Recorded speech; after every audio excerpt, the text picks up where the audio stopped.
लंबोदरं परमसुन्दरमेकदन्तं रक्ताम्बरं त्रिनयनं परमं पवित्रम् दिवाकरनिभो जलकायकान्तं विघ्नेश्वरं सकलविघ्नहरं नमामि। देवी प्रपन्नार्तिहरे प्रसीद प्रसीद मातर्जगतोऽखिलस्य प्रसीद विश्वेश्वरि पाहि विश्वं त्वमीश्वरी देवी चराचरस्य। गुरुर्ब्रह्मा गुरुर्विष्णु गुरुर्देवो महेश्वरः गुरुः साक्षात् परब्रह्म तस्मै श्री गुरुवे नमः। ध्येयं सदा परिभवग्नमभीष्टदोहं तीर्थास्पदं शिवविरिञ्चिनुतं शरण्यं प्रत्यार्तिहं प्रणतिपालभवाब्धिपोतं वन्दे महापुरुषते चरणारविन्दम्। अतुलितबलधामं स्वर्णशैलावदेहं तनुजवनकृशानं ज्ञानिनामयग्रगण्यं सकलगुणनिधानं वानराणामधीशं रघुपतिप्रियभक्तं वातजातं नमामि। गंगातरंगरमणीयजटाकलापं गौरीनिरन्तरविभूषितवामभागं नारायणः प्रियमनङ्गमदापहारं वाराणसीपुरपतिं भज विश्वनाथम्। भक्ति भक्त भगवंत गुरु चतुर्नाम बपुएक तिनके पद वंदन किए नाशत विघ्न अनेक। अपने अपने घर की सब काहू को पीर तुम्हें पीर सब घर की सो धन्य धन्य रघुवीर। काहू के बल भजन को काहू के आचार्य व्यास भरोसे कुमर के सुशोभत पाँव पसार। जय जय श्री राधा रमण जय जय नवल किशोर जय गोपी चित चोर प्रभु जय जय माखन चोर। बोलिए वृंदावन बिहारी लाल की बोलिए सद्गुरुदेव भगवान की सिद्ध महाराज की। परम मंगलमय परात्पर अखिलेश्वर अकारण करुणा वरुणालय भक्तवांछा कल्पतरु प्रणित वृंद पीताम्बरधारी श्री बालकृष्णाल की वाङ्मय प्रतिमूर्ति श्रीमद् भागवत महापुराण को कोट कोट नमन। श्री सद्गुरुदेव भगवान के चरणों में कोट कोट नमन। अनंत बलवंत हनुमंत लाल के चरणों में कोट कोट नमन। भूत भावन भावनाथ के चरणों में कोट कोट नमन। भक्ति शक्ति स्वरूपा आदि शक्ति परम भगवती के चरणों में कोट कोट नमन। विराजमान सभी संत ब्राह्मणों के चरणों में कोट कोट नमन। आइए, कल आप कथा श्रवण कर रहे थे। भगवान ने भक्त प्रहलाद की वाणी को पूर्ण करने भगवान खम्भे से प्रकट हो गए नरसिंह भगवान। ये कथा कल आप श्रवण कर रहे थे। आइए उसी प्रसंग की ओर चलें। पहले अपने मन को एकाग्र करें, मन भगवान के चरणों में लगाएं। तब कथा सुनने में आनंद आएगा। तो आइए पहले गुरु महाराज से प्रार्थना करें, गुरु महाराज हमारी रक्षा करें, हमें कृपा करें। हम बालक तुम माई हमारी, श्री गुरुदेव करो रखवारी। हम बालक तुम माई हमारी, श्री गुरुदेव करो रखवारी।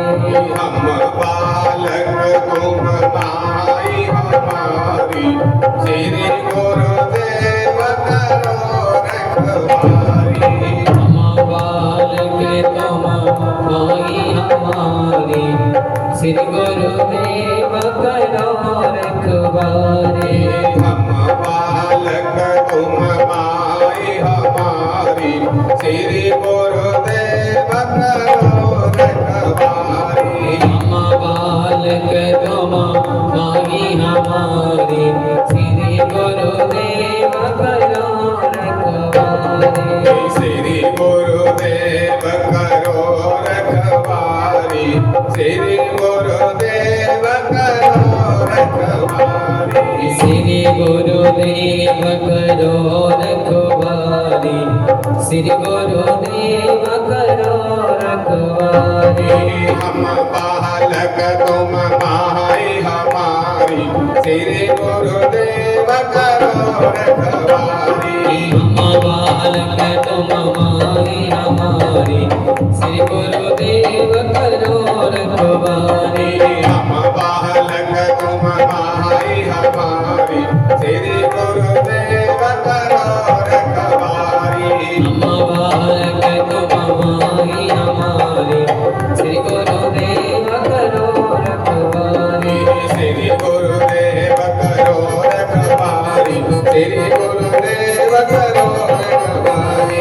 श्री गुरुदेव करो रखवारी, श्री गुरुदेव करो रखवारी। हम बालक तुम माई हमारी, श्री गुरुदेव करो रखवारी। हम बालक तुम माई हमारी, श्री गुरुदेव करो रखवारी। हम बालक तुम माई हमारी, श्री गुरुदेव करो रखवारी। हम बालक तुम माई हमारी, श्री गुरुदेव करो रखवारी। श्री गुरुदेव करो रखवारी, श्री गुरुदेव करो रखवारी। श्री गुरुदेव करो रखवारी, श्री गुरुदेव करो रखवारी।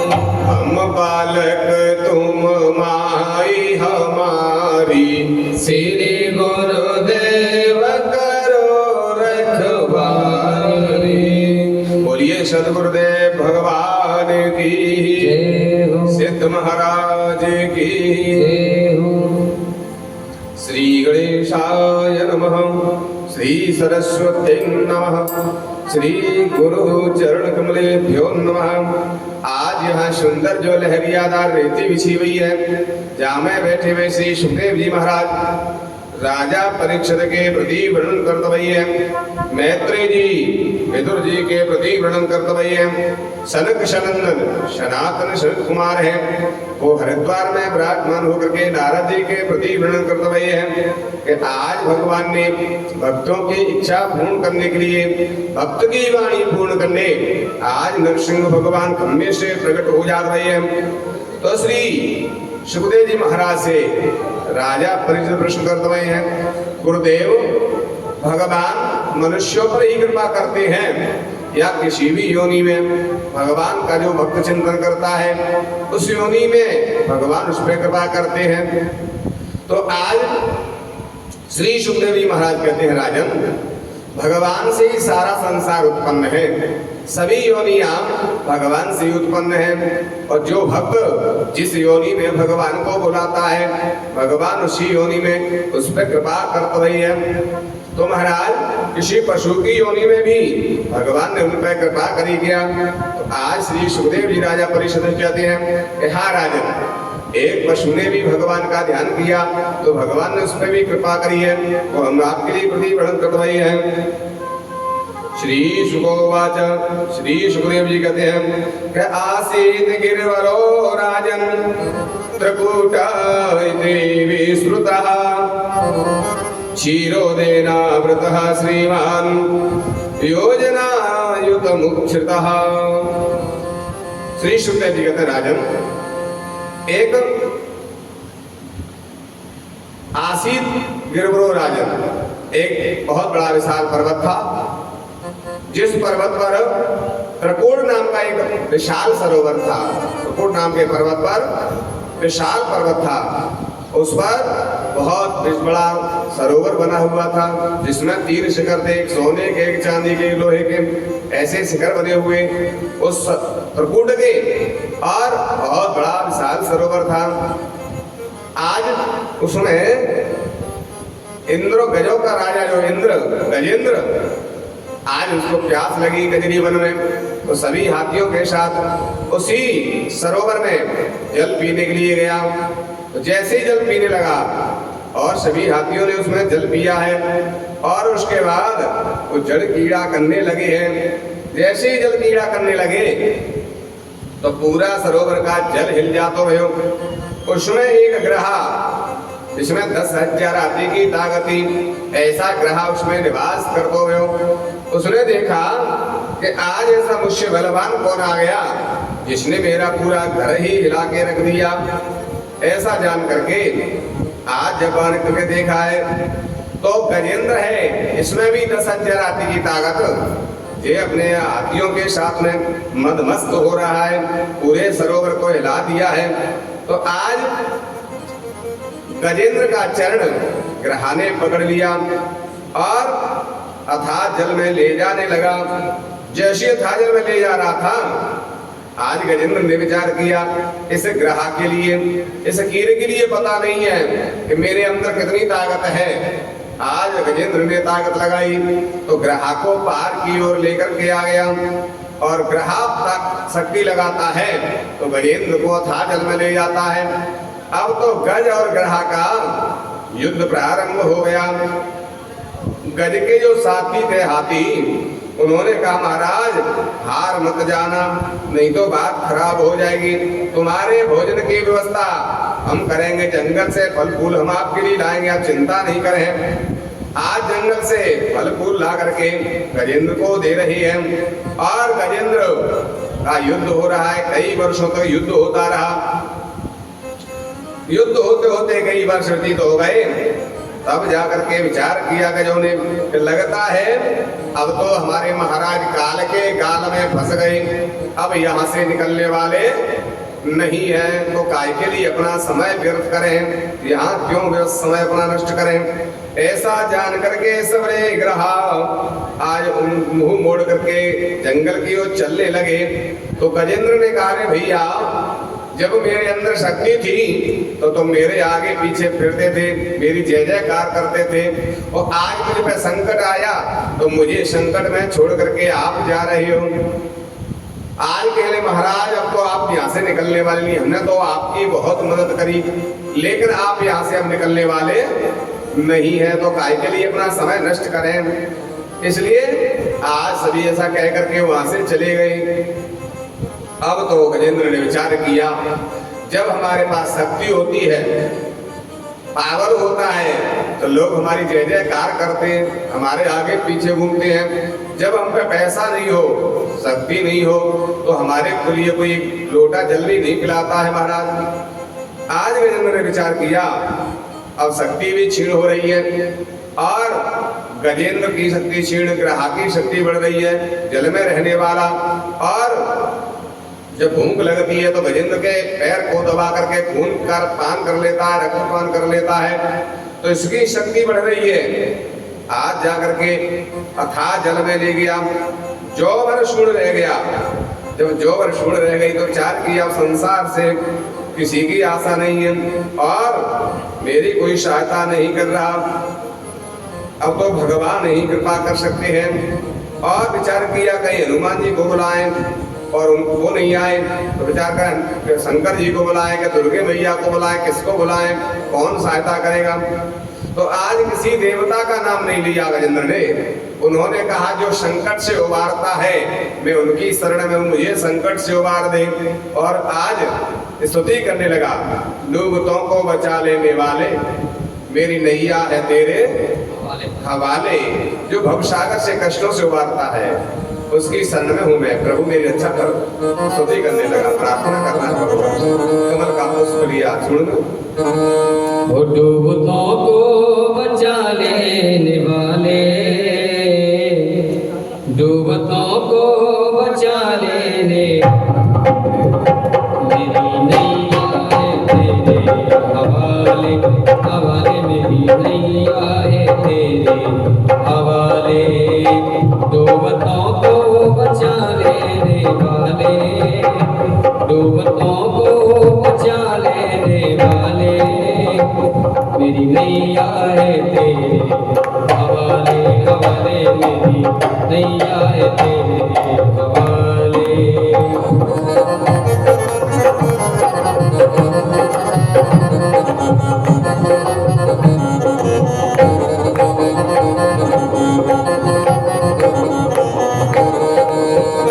लाख सपनों को मैंने पुकारा, सबके सब कर गई है किनारा, किनारा सबके सब कर गए हैं किनारा, किनारा सबके सब कर गए हैं किनारा। और कोई न देता दिखाई, सिर्फ तेरा ही अब तो सहारा, सहारा सिर्फ तेरा ही अब तो सहारा, सहारा सिर्फ तेरा ही अब तो सहारा। कौन तुझ बिन भंवर से निकाले, कौन तुझ बिन भंवर से निकाले, मेरी नैया है तेरे हवाले, हवाले मेरी नैया है तेरे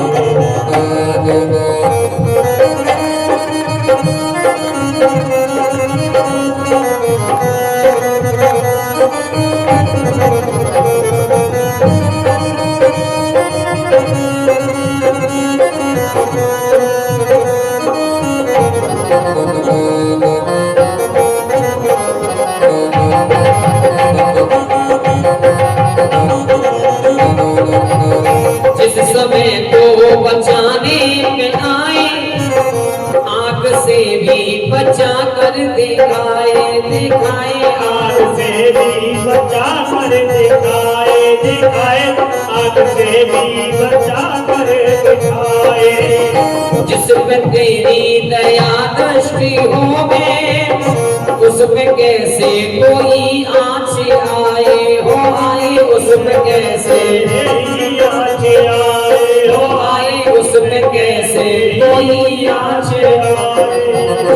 आदियों से भी तू ही सवारे, आदियों से भी तू ही सवारे, तेरी नैया है तेरे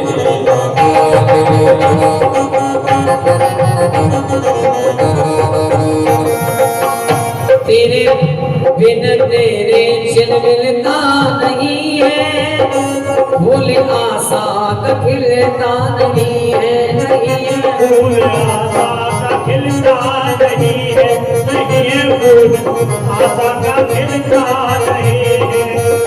तेरी मर्जी बिना इस जहां में एक पत्ता भी हिलता नहीं है, नहीं है एक पत्ता भी हिलता नहीं है, नहीं है एक पत्ता भी हिलता नहीं है। और तेरी बस में अंधेरे उजाले, तेरी बस में अंधेरे उजाले, तेरी नैया है तेरे हवाले, तेरी नैया है तेरे हवाले। डूबतों को बचा लेने वाले, तेरी नैया है तेरे हवाले, नैया है तेरे हवाले, तेरी नैया है तेरे हवाले। आज जो भर सुन रही जल ऊपर, तब हर नाम पुकार।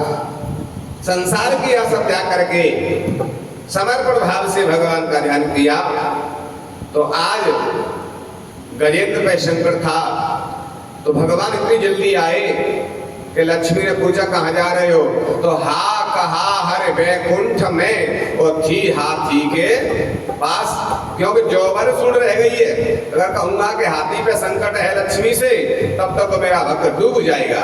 तो इसलिए भगवान ने जौवर डूबने में इतना समय लगता है उतना समय भी नहीं लिया। हाथी कहने में जितना समय लगता है बचाने में उतना भी समय नहीं लिया।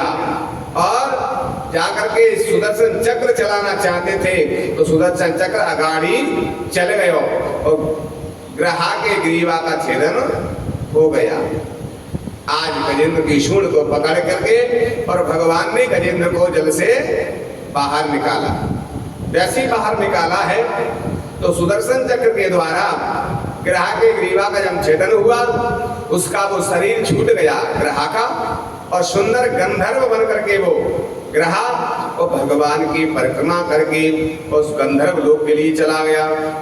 जैसे ही ग्रह की मुक्ति देखी, अब तो गजेंद्र मुंह फेर के खड़ा हो गया, भगवान से बोल नहीं रहा।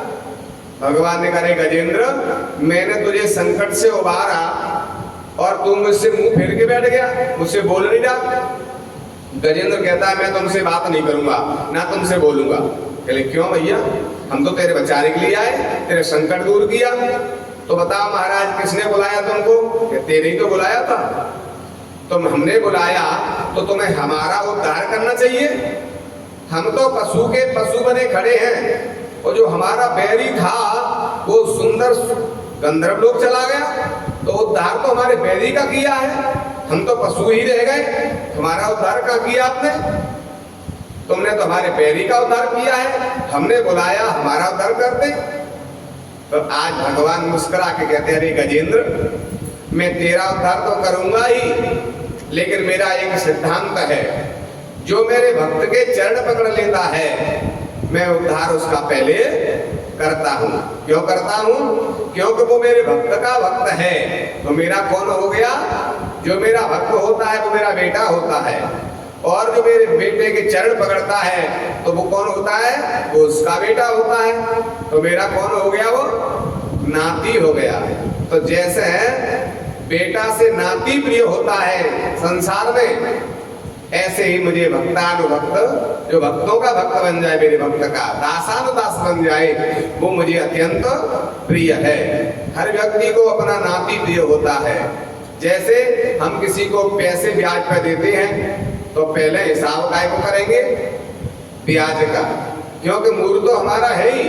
तो मूर्ते ब्याज प्यारा हो गए और बेटे से नाती प्यारा हो गए। तो भगवान कह रहे इसी प्रकार मुझे अपने दासानुदास अत्यंत प्रिय है, तो इसलिए मैंने उसका उद्धार पहले कर दिया। वो मुझे अत्यंत प्रिय है, तेरा तो उद्धार करूंगा ही, तेरे लिए तो मैं आया हूं, तेरा तो उद्धार करूंगा ही। तो महाराज कहने का तात्पर्य है कि अगर हम भगवान तक नहीं पहुंच पाए तो भगवान के जो भक्त हैं, संत हैं, पहुंचे हुए संत हैं, अगर उनके भी हम चरण पकड़ लेंगे तो हम भगवान के कौन हो गए? दासानुदास, दास के दास बन जाएंगे। तो भगवान पहले संतों से पहले हमारा उद्धार कर देंगे। तो इसलिए संतों के चरण पकड़ लो और सहज में ही भवसागर से भगवान तार देंगे। क्योंकि भगवान कैसे हैं? भक्त वत्सल हैं, भक्तों के कृपा करने वाले हैं। तो पहुंचे हुए जो संत हैं, परमहंस हैं, उच्च कोटि के संत, उनके चरण पकड़ेंगे, उनके चरणों में लिपट जाएंगे तो उनका उद्धार तो होगा ही, और हमारा भी उद्धार उनकी कृपा से हो जाएगा। आज इस प्रकार से भगवान ने समझाया और गजेंद्र की भी सदगति हुई है। बोलिए वृंदावन बिहारी लाल की जय हो। तो बता रही है ये ग्रहा था, ये पहले जन्म का हु नाम का गंधर्व था। इसने देवल ऋषि का चरण पकड़ लिया स्नान करते हुए, तो जाकर के देवल ऋषि ने इनको श्राप दे दिया कि जैसे ग्रहा मगर चरण पकड़ लेता है, ऐसे तूने मेरा चरण पकड़ा, जा तू ग्रहा बन जा। तो आज उसने प्रार्थना की, महाराज मैं तो मजाक कर रहा था, तुमने मुझे श्राप दे दिया। तो आज उन देव ऋषि ने भी कहा कि जब चलो कोई बात नहीं, श्राप तो हो गया, लेकिन तुझे चरण पकड़ने की आदत है।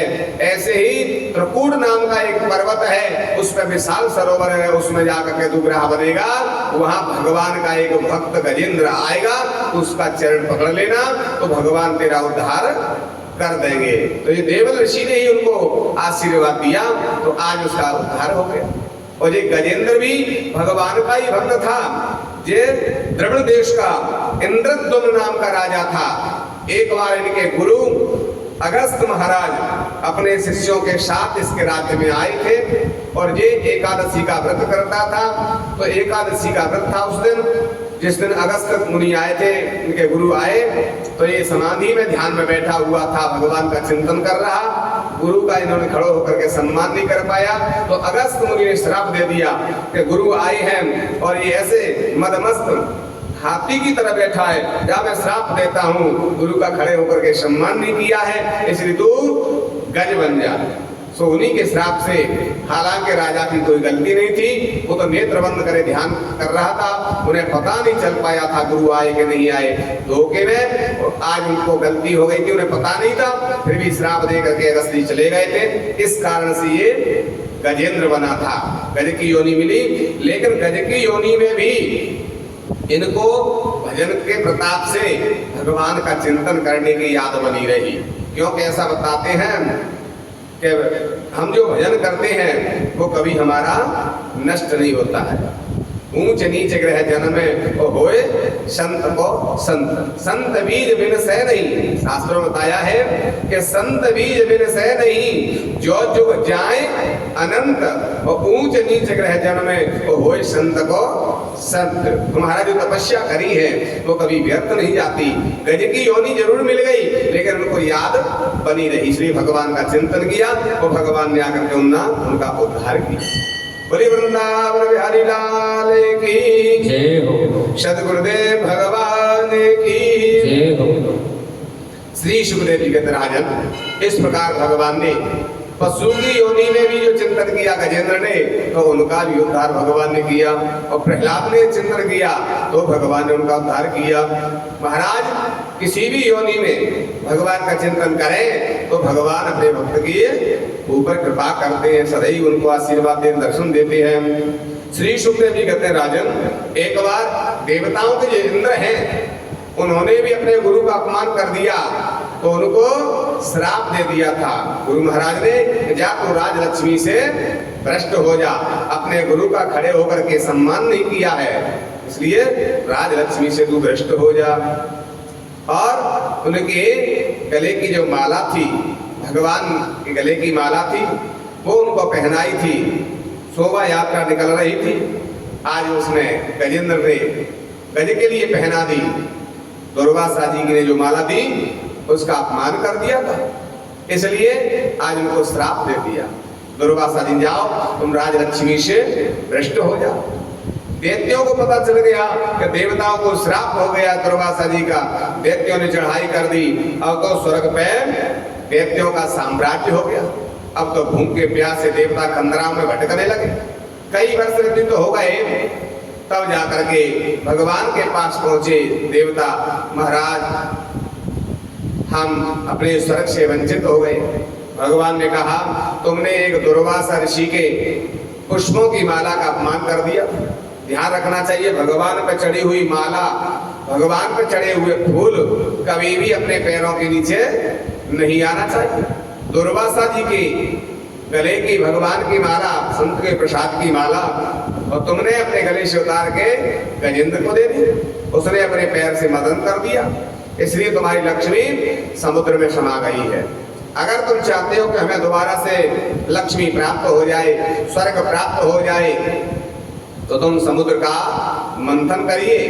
समुद्र में से 14 रत्न निकलेंगे और तुम्हें अमृत मिल जाएगा, जिसे पी करके तुम बलवान हो जाओगे, अमर हो जाओ। आज कैसे करें महाराज? देवता दैत्य दोनों मिलकर के संधि कर लो। बड़ा काम होता है तो एक व्यक्ति नहीं कर सकता है, आप दैत्य देवता मिलकर के करो। मद्राचल की रई बनाओ, बासुकीनाग की रस्सी बनाओ, समुद्र का मंथन करोगे तो उसमें से 14 रत्न निकलेंगे, अमृत पी करके तुम बलवान हो जाओगे, लक्ष्मी भी तुम्हें प्राप्त हो जाए। भगवान ने जैसे बताया, आज सभी देवता दैत्यों ने मिलकर के संधि कर ली आपस में और जाकर के समुद्र का मंथन प्रारंभ किया। मद्राचल को लेकर के आए हैं, बासुकीनाग की रस्सी बनाई है, बासुकीनाग को लेकर के आए हैं और समुद्र का मंथन करने लगे।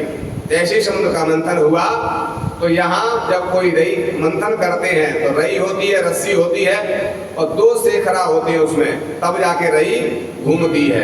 लेकिन यार रही और रस्सी तो है लेकिन शेखरा ऊपर नीचे सहारा नहीं था, इसलिए मदराचल समुद्र में चला गया। देवता दैत्य बासुकी नाग की फन और पूंछ को पकड़े रह गए।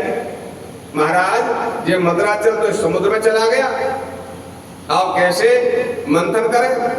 भगवान ने कहा जब कोई भी काम करते हैं तो पहले भगवान गणेश को मनाते हैं।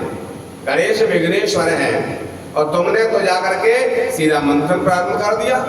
कोई भी काम करते हैं कहते हैं ना श्री गणेश करना है, श्री गणेश करते हैं ना, तो गणेश जी को तुमने मनाया, किसी देवता की पूजा की, गणेश जी की पूजा की? देवता कहते हैं नहीं महाराज हमने तो किसी की पूजा नहीं करी, तो इसलिए तो ये समुद्र में चला गया। अगर तुम गणेश जी को मनाओ, जिसके जीवन में ज्यादा विघ्न आ रही है, घर में संकट ज्यादा आ रही है, अगर वो गणेश भगवान की पूजा करते हैं, गणेश चौथ का व्रत करते हैं, तो उनके घर के धीरे धीरे सारे विघ्न दूर हो जाते हैं, क्योंकि गणेश विघ्नेश्वर हैं, विघ्नों को दूर करने वाले हैं। तो आज देवता और दैत्यों ने मिलकर के आज गणेश भगवान की वंदना कर रही है। क्या कर रहे हैं? हे गणेश भगवान, गौरी के लाडले को दिल से मनाइए। गणेश जी विघ्न दूर करेंगे। आज उनकी आराधना करने लगे, प्रार्थना करने लगे। गागिने गणपति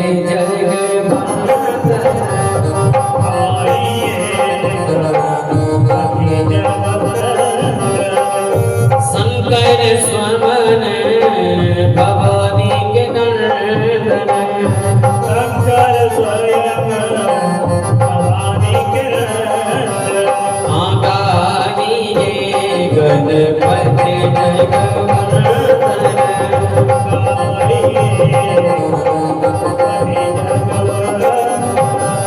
मोदक प्रिय मोदक मंगल गाता, मोदक प्रिय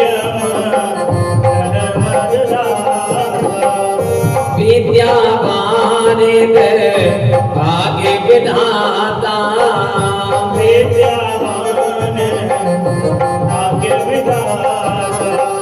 गागिने गणपति जगवंदन,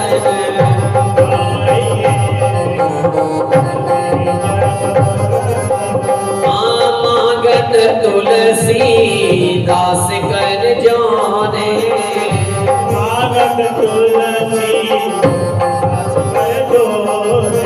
हे बसो राम सिया मानस मोरे, राम सिया मानस मोरे। हे गागिने गणपति जगवंदन,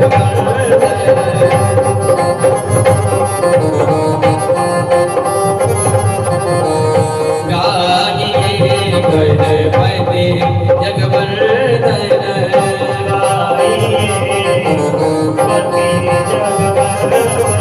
हाँ शंकर सुमन भवानी के नंदन,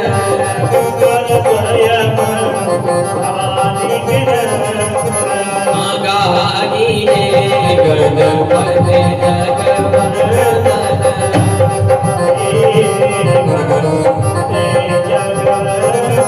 हाँ गागिने गणपति जगवंदन। आज देवता दैत्यों ने मिलकर के भगवान गणेश जी को मनाया है, पूजन किया, जय स्तुति की है, जयकार लगाया। इधर मेरे भगवान ने जितना बड़ा पर्वत था मद्राचल, उससे दूने विस्तार में भगवान ने कछुए का रूप धारण कर लिया, कश्यप अवतार धारण कर लिया, अपनी पीठ पे मद्राचल को रख करके, और इधर सबने जयकारा लगाया गणेश भगवान का, बोली गणेश भगवान की जय हो। उधर भगवान ने पर्वत को अपनी पीठ पर रख करके और मद्राचल को ऊपर उछाल दिया। जैसे ऊपर आया भगवान का, देखो गणेश भगवान कैसे सच्चे देवता हैं। भगवान गणेश की आराधना करते ही अपने आप ही पर्वत समुद्र से निकल के बाहर आ गया। अब एक रूप से तो कच्छप बन गए और एक विराट रूप धारण कर लिया भगवान ने, तो जो ऊपर जाकर के हाथ रख लिया जिससे कि नहीं हिले डुले नहीं पर्वत। तो जाकर के दोनों से खड़े हो गए और बांसुरी नाग की रस्सी लगाई और जैसे ही समुद्र का मंथन किया, जो चार भमर का दे जो मंथन हुआ, तो इसमें से अमृत तो निकला नहीं, इसमें से हलाहल जहर उत्पन्न हो गया, विष उत्पन्न हो गया। अब तो देवता दैत्य बड़े दुखी हो गए। तो महाराज आपने कहा अमृत निकलेगा, 14 रत्न निकलेंगे, इसमें से तो जहर निकला है, इससे संसार जल के भस्म हो जाएगा। आज अब कौन रक्षा करे? भगवान कहते हैं कि देवों के देव महादेव की शरण में जाओ, महादेव ही तुम्हारी रक्षा करेंगे, क्योंकि वही भांग धतूरा खाते हैं, वही इनका पान करेंगे, वही रक्षा करेंगे। भगवान के कहने पर देवता दैत्य आज भगवान भोलेनाथ के पास पहुंचे। भोलेनाथ से कहा महाराज त्राहिमाम त्राहिमाम।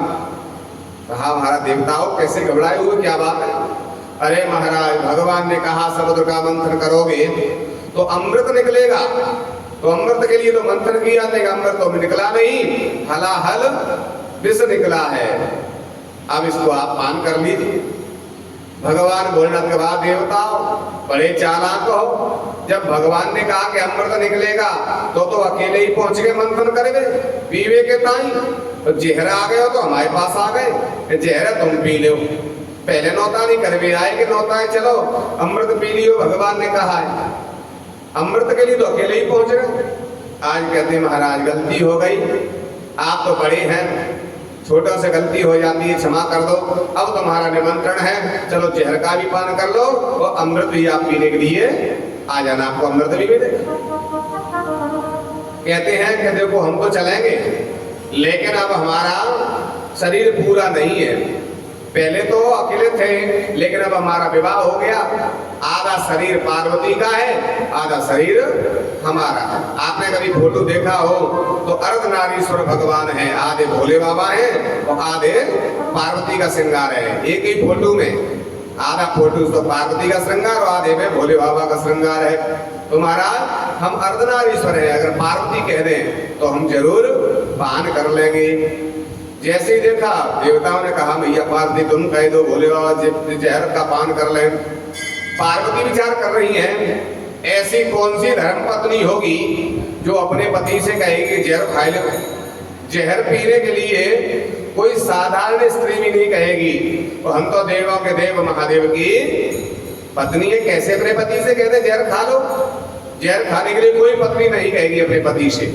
तो इसलिए पार्वती मैया मौन रह गई, कुछ भी जवाब नहीं दिया। और मैंने इसलिए नहीं किया, विचार कर रही है कि ऐसी कोई माँ नहीं होगी कि बाकी उसके बच्चे पर संकट हो और वो माँ बड़ी प्रसन्न रहे। साधारण माँ भी दुखी हो जाती है बच्चों पर संकट देख करके, और ये तो जगत जननी है, जगत माता है, इसलिए आज मौन हो गई, विचार कर रही हैं। लगता है इनकी इच्छा है, मौन स्वीकृति मिल गई। तो आज कह रहे भैया आप चिंता मत करो, ये तो देवों के देव महादेव है, जहर इनका कुछ भी नहीं बिगाड़ेगा, आप चिंता मत करिए। तो जब मौन स्वीकृति मिली तो सभी देवता भोले बाबा से प्रार्थना कर रहे हैं, स्तुति कर रहे हैं, भोलेनाथ से निराला कोई और नहीं है, तुम तो आप अलग ही हो महाराज सभी देवताओं में, आप हमारे जहर का पान कर लो। स्तुति करने लगे, भोलेनाथ से निराला कोई और नहीं। ऐसा डमरू बजाने वाला और नहीं, भोलेनाथ से निराला कोई और नहीं।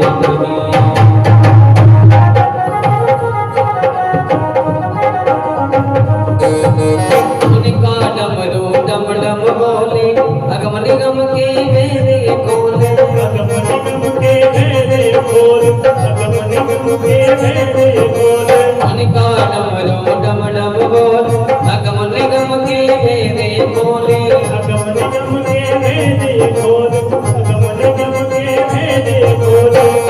तो ऐसा डमरू बजाने वाला और नहीं, ऐसा डमरू बजाने वाला और नहीं। भोलेनाथ से निराला कोई और नहीं।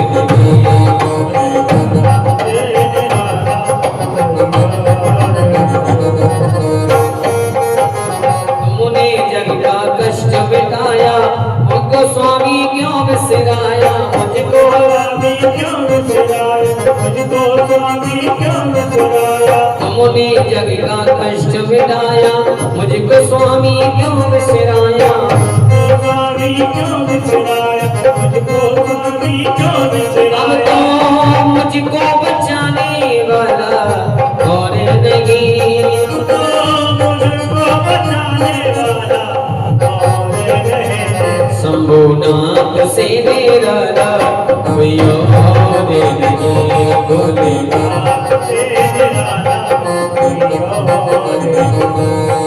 ओम नमः शिवाय ओम नमः शिवाय ओम नमः शिवाय ओम नमः शिवाय ओम नमः शिवाय ओम नमः शिवाय भोलेनाथ से निराला कोई और नहीं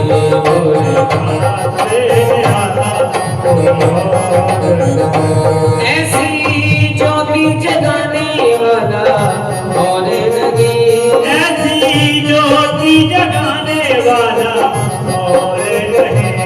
भोलेनाथ से निराला कोई और नहीं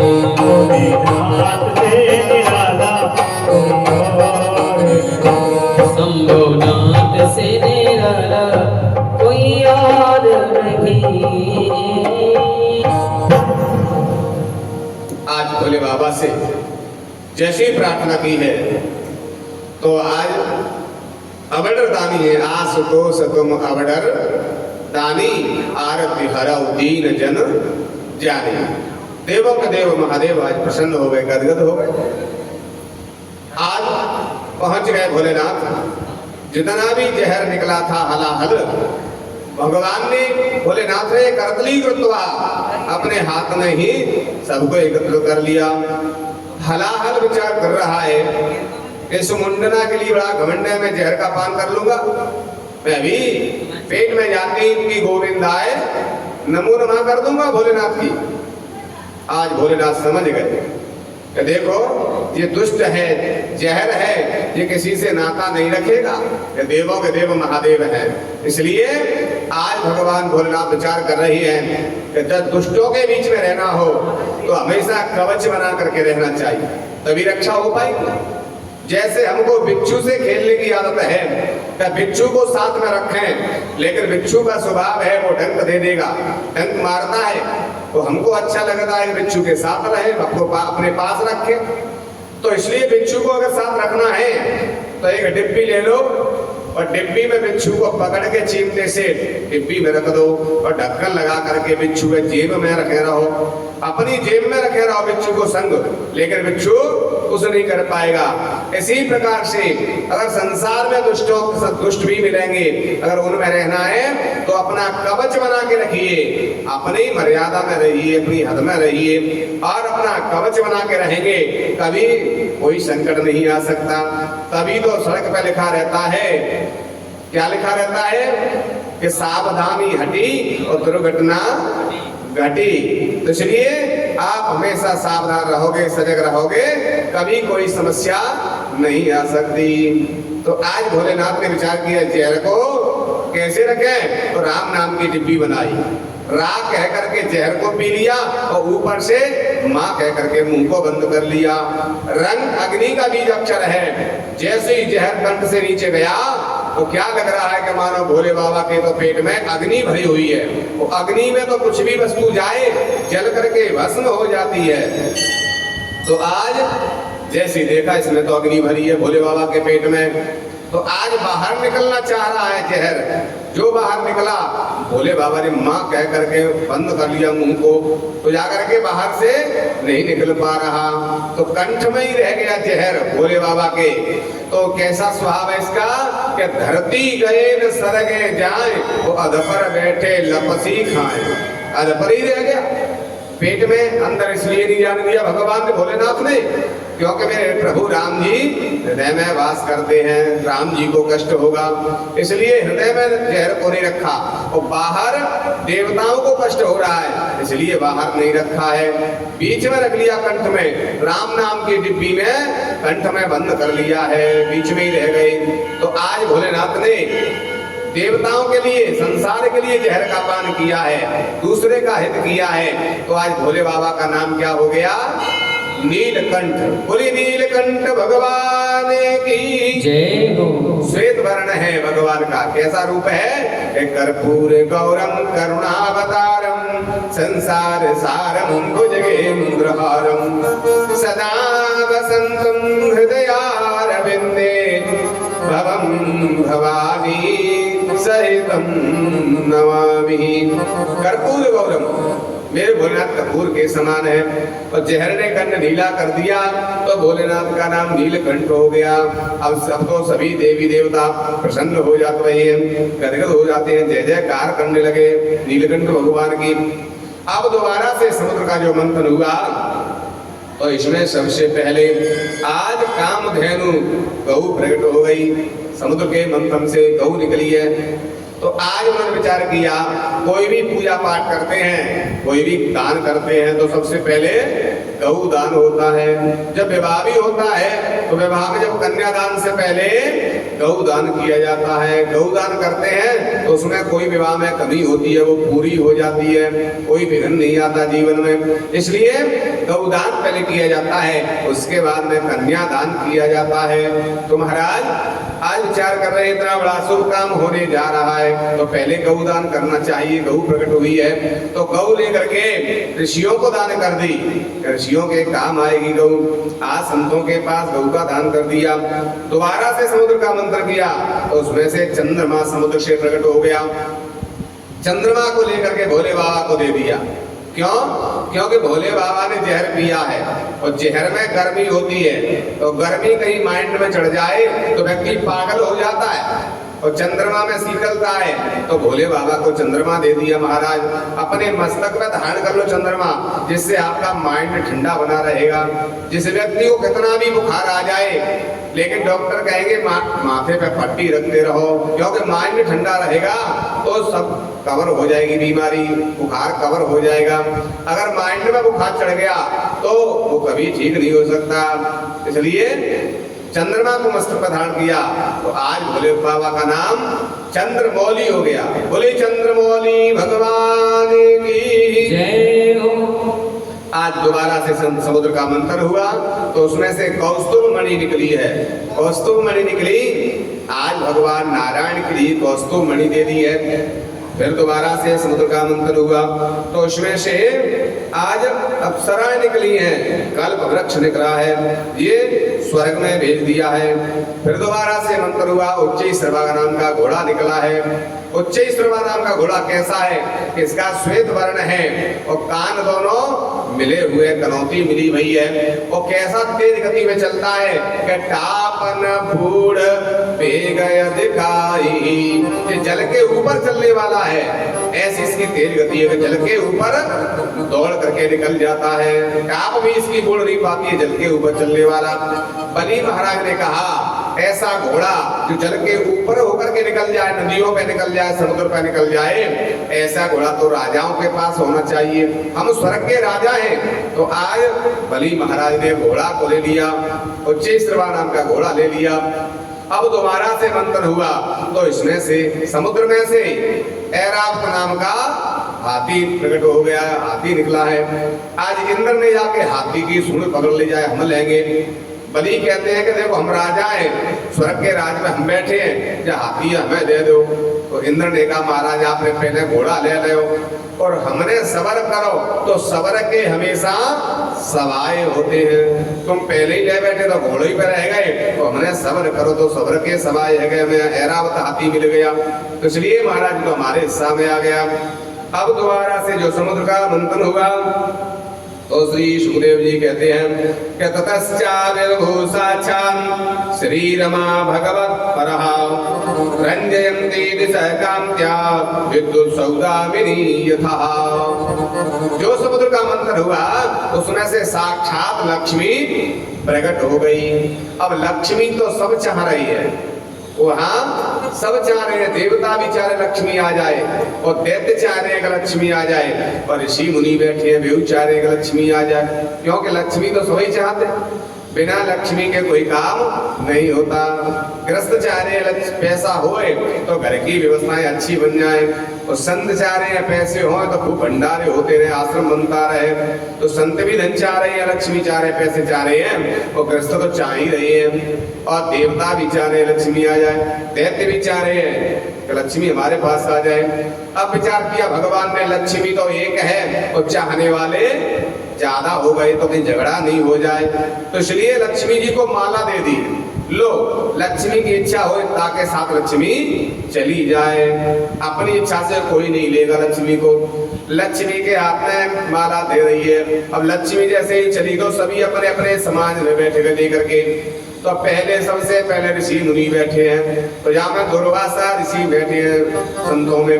और ये कैसे तपस्वी है कि इन्होंने जीवन में दूब के अलावा दूब का रस पी करके ही भजन किया है। जीवन में कुछ भी नहीं खाया, सिर्फ दूब का रस पिया है और कुछ भी नहीं खाया, और भगवान का भजन किया है। इतना भजन किया है कि इनके बराबर किसी ने भजन नहीं किया, इसलिए इनका नाम दूब पी के ही भजन किया, इसलिए इनका नाम दुर्वासा पड़ गया है। तो महाराज इतने तपस्वी ब्राह्मण हैं, इतने तपस्वी ऋषि हैं, जीवन में कुछ नहीं खाया, सिर्फ भजन किया भगवान का।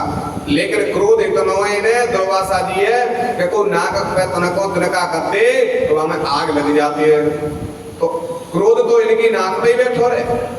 लक्ष्मी विचार कर रही है, तपस्या तो बहुत करी है, भजन तो बहुत किया है, लेकिन लक्ष्मी कहती है जिसको क्रोध आता है उसके यहाँ मैं कभी नहीं जाती, क्योंकि किसी दिन क्रोध आ गया तो मोहिए भस्म कर देंगे। तो इसलिए जिनके घर में जिनको क्रोध जाता आता है वहां लक्ष्मी नहीं ठहरती, उस घर को छोड़ के चली जाती है। तो क्रोध हमेशा नहीं करना चाहिए। अगर तुम चाहते हो हमारे घर में लक्ष्मी की वृद्धि हो, लक्ष्मी हमारे घर में निवास करे, तो कभी क्रोध नहीं करना चाहिए। अगर कोई काम भी बिगड़ रहा है या बिगड़ गया तो बिगड़ जाने दो, कोई बात नहीं है, और काम करेंगे, मेहनत और करेंगे। इसलिए वह शांति से उसका समाधान करना चाहिए। यदि क्रोध में कोई काम करोगे या लड़ाई करोगे तो वहां व्यवस्था बिगड़ जाती है, बनती नहीं है। तो उसको उनको छोड़ करके, संतों को छोड़ के लक्ष्मी आगे चली।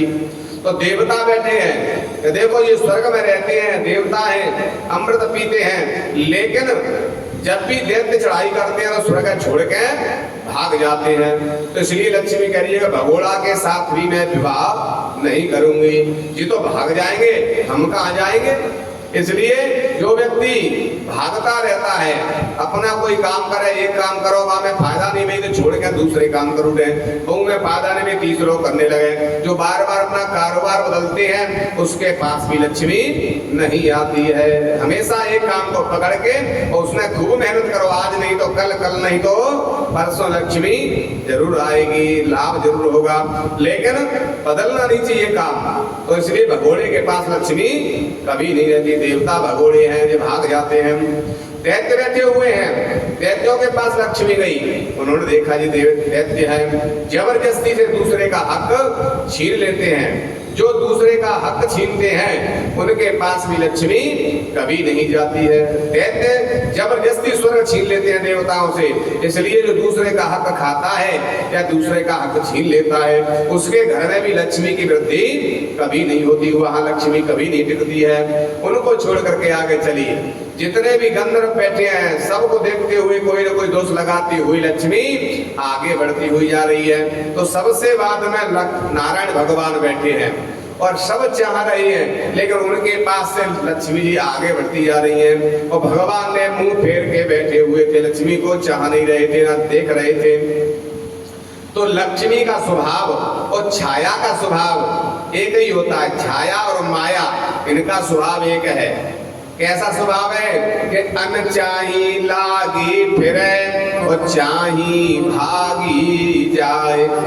अगर छाया के लिए हम सामने कर ले धूप में अपनी परछाई, उसको पकड़ेंगे तो परछाई और आगे बढ़ती जाएगी, और पीठ कर लेंगे तो पीछे लगी चली जाती है। ऐसे ही लक्ष्मी को अगर हम ज्यादा चाहेंगे, पैसा आ जाए, पैसा आ जाए, दिन रात मेहनत करेंगे तो पैसा लक्ष्मी नहीं आती। और जब पैसे से हाथ नहीं लगाते कि हम पैसे को छूते नहीं है, हम पैसे से हाथ नहीं लगाते तो लक्ष्मी चरणन में ही गिरेगी। महाराज चरणन में स्वीकार कर लो या नेक स्वीकार कर लो, हमारे धन से कमा कल्याण है जागो। नहीं चाहेंगे, हाथ नहीं लगाएंगे पैसे से तो चरणन में आकर के अपने आप लिपट जाती है। ये लक्ष्मी का स्वभाव होता है। अन चाही लागी फिरे और चाही भागी जाए। तो आज नारायण चाह रही रहे, पीठ फेर के बैठे हैं। लक्ष्मी जी आकर के नारायण के गले में माला डाल दी। जैसे गले में माला डाली, नारायण भगवान ने देखा लक्ष्मी को स्वीकार कर लिया, तो आज लक्ष्मी का विवाह नारायण के साथ हो गया। बोली लक्ष्मी नारायण भगवान की जय हो। दैत्य खड़े रह गए। देवताओं के पक्ष में लक्ष्मी जी आ जाती है, बड़े प्रसन्न होकर के निवास करते हैं। कई लोग कहते हैं ये तो लक्ष्मीपति है, बहुत धनवान है। तो लक्ष्मीपति सिर्फ नारायण है संसार में, और दूसरा कोई लक्ष्मीपति नहीं है। अगर धन ज्यादा है, लक्ष्मी ज्यादा है तो लक्ष्मी पुत्र हो सकते हैं, लेकिन लक्ष्मीपति संसार में सिर्फ नारायण है। बोली लक्ष्मी नारायण भगवान की जय हो। अब दोबारा से दैत्यों ने और देवताओं ने मिलकर के समुद्र का मंथन किया। जो समुद्र का मंथन किया तो इसमें से वारुणी देवी प्रकट हो गई।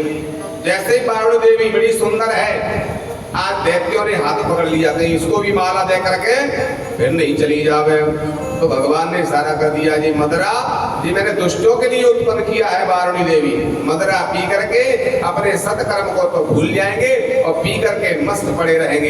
ये दुष्टों के लिए मैंने बनाई है, दैत्यों को ले लें दो। भगवान ने जब इशारा दिया तो मदरा को, वारुणी देवी को दैत्यों ने स्वीकार कर लिया है। फिर समुद्र का मंथन हुआ, इसमें से धनुष निकला है, शंख निकला है। इसे भगवान नारायण को दे दिया है। 5 शंख है और धनुष है, वो भगवान नारायण को दिया है। उसके बाद में सबसे बाद धन्वंतरी भगवान अमृत का कलश लेकर के प्रकट हो गए। बोलिए धन्वंतरी भगवान की जय हो। जैसे ही धन्वंतरी भगवान अमृत का कलश लेकर प्रकट हुए, आज गदगद हो गए, प्रसन्न हो गए। दैत्यों ने वो कलश छीन लिया हाथ में से और लेकर के दैत्य भाग गए। अब तो देवता भगवान से कह रहे महाराज जी दैत्य पहले से बलवान है, अमृत का कलश और ले गए, अब तो ये अमृत पी करके और बलवान हो जाएंगे और हमें स्वर्ग नहीं मिलेगा। भगवान ने कहा माम वैष्णव देवताओं चिंता मत करो, जो अपनी ताकत का, अपनी बुद्धि का प्रयोग करता है उसे कभी जीवन में सफलता नहीं मिलती है। और जो मेरी शरण लेता है, भगवान की शरण लेता है, आशा एक राम जी की, दूजी आशा छोड़ दे। जो भगवान की आशा करते हैं, भगवान के भरोसे रहते हैं, उनकी ही विजय संसार में होती है। आज भगवान ने कहा चिंता मत करो। भगवान ने आज अपनी लीला प्रकट कर दी कि कलसा तलसा हरण। आज रहते एक दूसरे से छीन रही है कि पहले अमृत मैं पिएंगू, मैं बलवान हूँ, दूसरों कह रहा मैं पिएंगू, तीसरों कह रहा मैं पिएंगू। एक दूसरे से अमृत को छीन रही है, लेकिन कोई अमृत पी नहीं रहा है। जैसे आज देखा तब तक भगवान ने विचार किया कोई बलवान आ जाएगा, पी जाएगा, तो भगवान वहां मोहिनी बन करके प्रकट हो गए। और जहां पर झगड़ा कर रहे दैत्य, वहीं मेरे भगवान मोहिनी बन करके पहुंच जाते हैं। वो ऐसे अपने पायल को ठुमका लगायो और कहने लगे रे तैयारी मैया मैं कहाँ आ गई, और ये भूत से भुजंग से आपस में वो लड़ रही है। जैसे ही मधुर शब्दों में कहा तो आज उनकी वाणी को सुनकर के उनकी ओर देखा है दैत्यों ने, मोहिनी भगवान की ओर देखा तो भगवान ने अपनी कटाक्षों के द्वारा सभी दैत्यों को अपने बस में कर लिया। जैसे ही बस में किया है, सभी दैत्यों ने मोहिनी को घेर लिया। अरे देवी तुम खूब आ गई, हम में झगड़ो है रो है, जा झगड़े को तुम शांत कर दो। काय को झगड़ो है कि एक दूसरे से छीन रहे, ये अमृत है कोई पी नहीं रहा है, तुम लेकर के जाको बंटवारा कर दो, संबंध में बराबर अमृत बांट दो, या अमृत है तुम ले लो। कि नहीं भैया हम काय को ले, तो वो ज्यादा मिल जागो, खुश है जागो, कम होगो तो वो हमें गाली देगो, तो हम काय को लोग की गाली खावे भैया, हम तो रास्ता गिर हैं, हम किसी के झंझट में नहीं पड़ेंगे। जैसे ही कहा आज विचार करने लगे, ये तो कोई समझदार देवी है, कोई महिला समझदार है, कितने होशियार है, हम दे रहे हैं फिर भी ना ले रही। नहीं नहीं देवी तुमसे कोई गाली नहीं देगा, कोई कुछ नहीं कहेगा, तुम ये अमृत लेके तो हमें चाहे ज्यादा बांटो जखम माटो, कोई तुमसे कुछ नहीं कहेगा। भगवान विचार कर रहे हैं झूठो झगड़ो और कब जो साचो जा कल से अपने हाथ में पहले ले लन दो, कहीं जिनकी बुद्धि नहीं बदल जावे।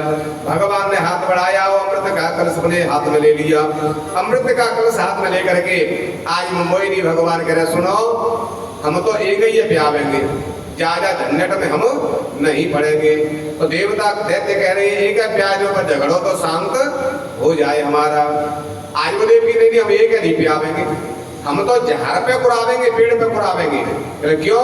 क्योंकि एक प्यागे वो खुश है जागो और हम पर गाली मन में देवो, तो इसलिए हम तो पेड़ पे झाड़ पे चढ़ावेंगे। आज वो कह रहे हैं कि तुम झाड़ पे चढ़ाए दो, पेड़ पे चढ़ाए दो, लेकिन हमारा झगड़ो शांत कर दो। आज भगवान विचार कर रहे हैं दैत्य हैं अमृत जैसी वस्तु को झाड़ पे कुराए तैयार है, पर आप उसमें मिल बांट के नहीं खा रही है। दैत्यों में देवताओं में इतना ही अंतर है, मनुष्यों में और दुष्टों में। दुष्टों के कोई सींग नहीं होते, दैत्यों के कोई सींग नहीं होते। जो व्यक्ति अपने घर में मिल बांट के नहीं खावे, अकेलो ही खाओ चाहे, तो समझ लो वही दुष्ट है, वही दैत्य है। और जो मिल बांट के खावे वही देवता है। बस इतना ही फर्क है। बांट खाए बरकत, वो अकेले खाए हरकत।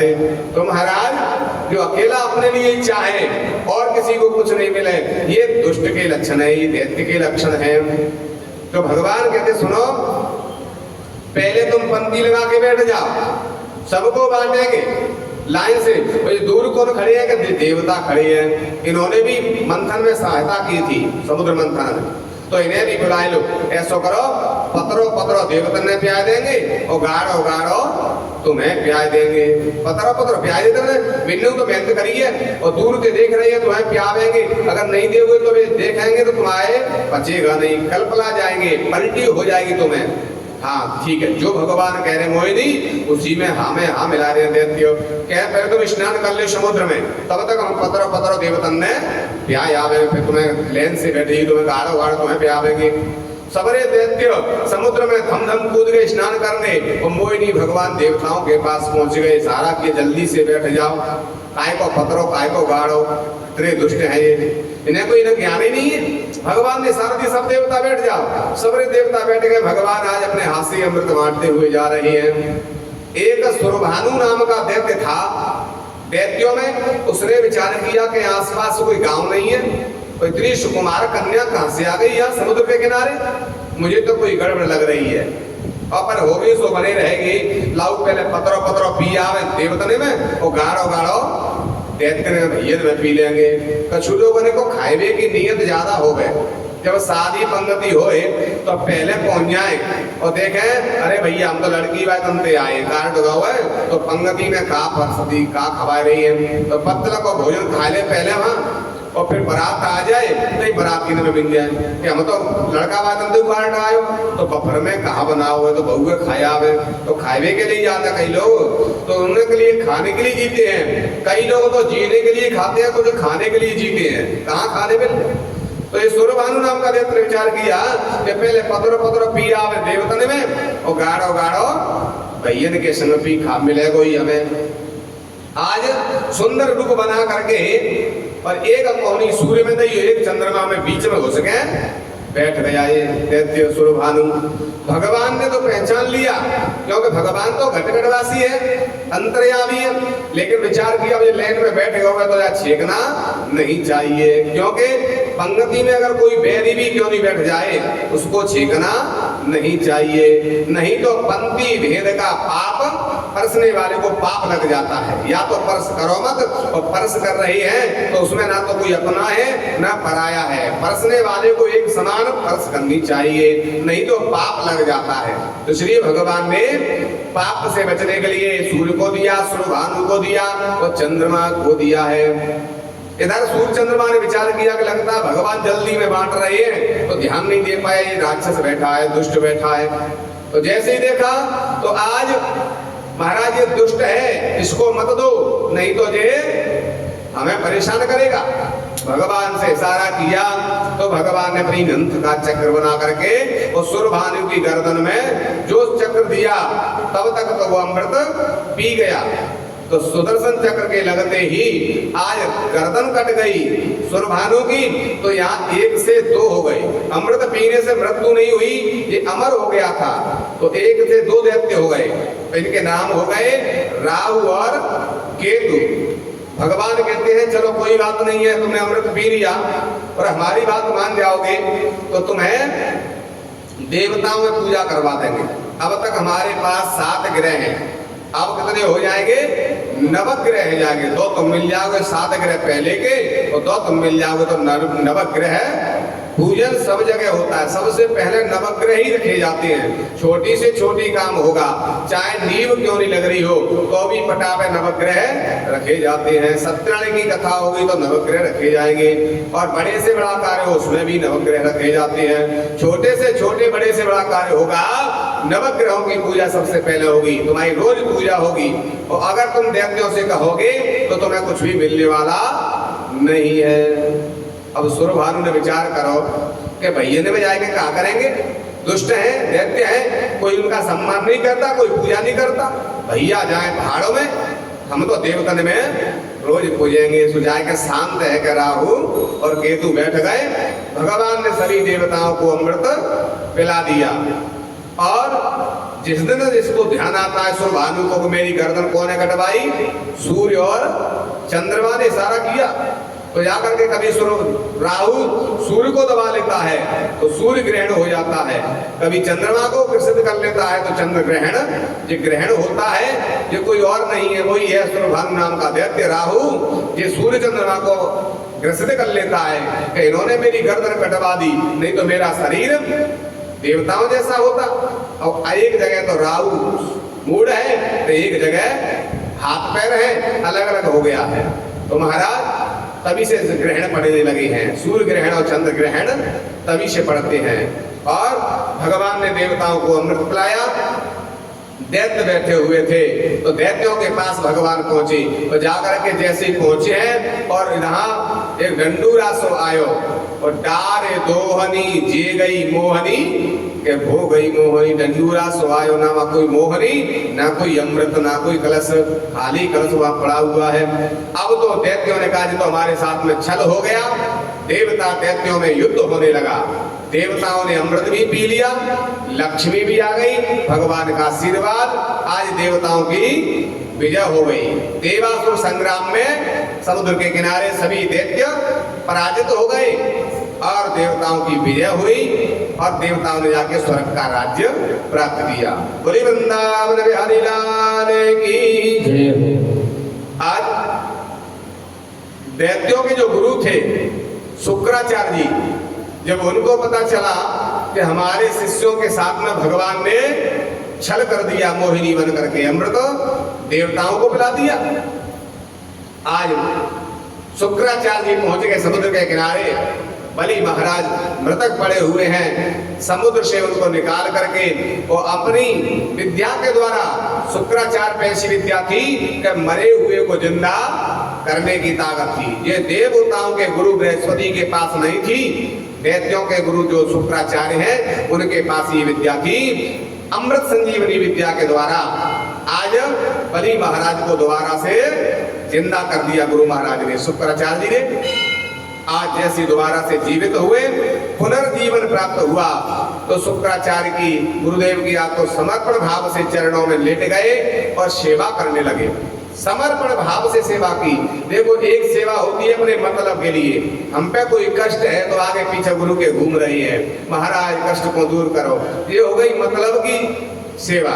और एक होती है बिना मतलब के निस्वार्थ होकर के गुरु की सेवा की जाए समर्पण भाव से, वो अलग भाव सेवा भाव है, समर्पण भाव है। हम पे कोई संकट है, आपत्ति है, तो गुरु जी के शरण में आ गए। और वैसे गुरु जी जानते ना कम के गुरु को गुरु, संकट आया तो गुरु के आगे पीछे घूरे, तो ये हो गई मतलब की सेवा। तो महाराज आज शुक्राचार्य की सेवा बिना मतलब के, बिना स्वार्थ के बलि महाराज समर्पण भाव से गुरु की सेवा कर रहे हैं। जब समर्पण भाव से सेवा की, गुरु महाराज प्रसन्न हो गए।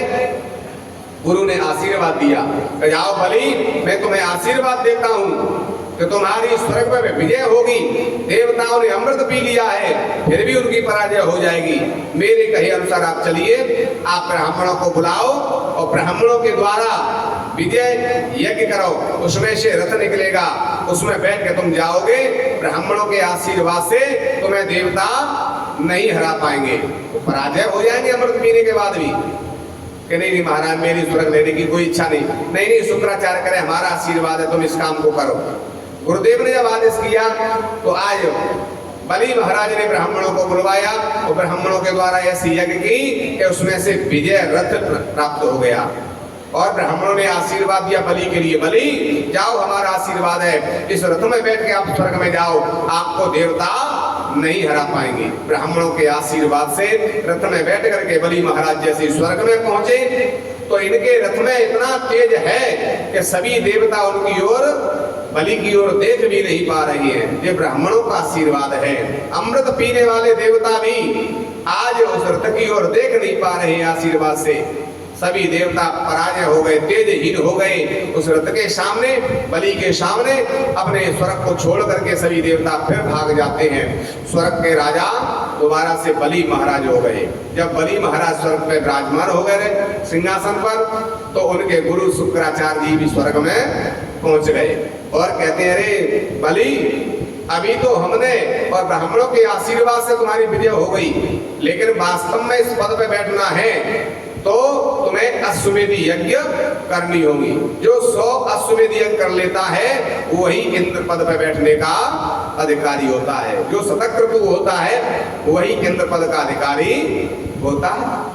आज जैसे कहा, ठीक है महाराज, कहते हैं देखो 100 बक्का और 1 लिखा, जो लिखा होता है उसको सब मानते हैं, इसलिए तुम लिखा पढ़ी भी पूरी कर लो, अश्वमेध यज्ञ भी कर लो। ठीक है महाराज। गुरुदेव ने आदेश किया, बलि महाराज आज यज्ञ करने लगे। एक एक करके 99 अश्वमेध यज्ञ बलि महाराज की पूरी हो गई। जैसे ही सोम यज्ञ प्रारंभ की, अब तो अदिति महारानी विचार करती हैं, अदिति महारानी विचार करती हैं कि अगर इनकी 100 यज्ञ हो गई बलि महाराज की तो हमारे पुत्रों को, इंद्रों को राज नहीं मिलेगा। अदिति महारानी ने अपने पति से कहा, महाराज ऐसा कोई वरदान दे दो जिससे मेरा एक ऐसा बेटा हो जाए जो स्वर्ग का राज दिला करके हमारे पुत्र इंद्र को दे। आज उनके जो पति थे कश्यप जी महाराज, उन्होंने अदिति महारानी को एक व्रत बतलाया है, पयो व्रत बताया, जो फागुन के महीना में शुक्ल पक्ष की परिवार से और द्वादशी तिथि तक 12 दिन का ये व्रत है। इसको पयो व्रत कहते हैं। जिनके संतान नहीं होती, जिनके पुत्र नहीं है, वो जब पयो व्रत को करती हैं तो उन्हें पुत्र की प्राप्ति हो जाती है।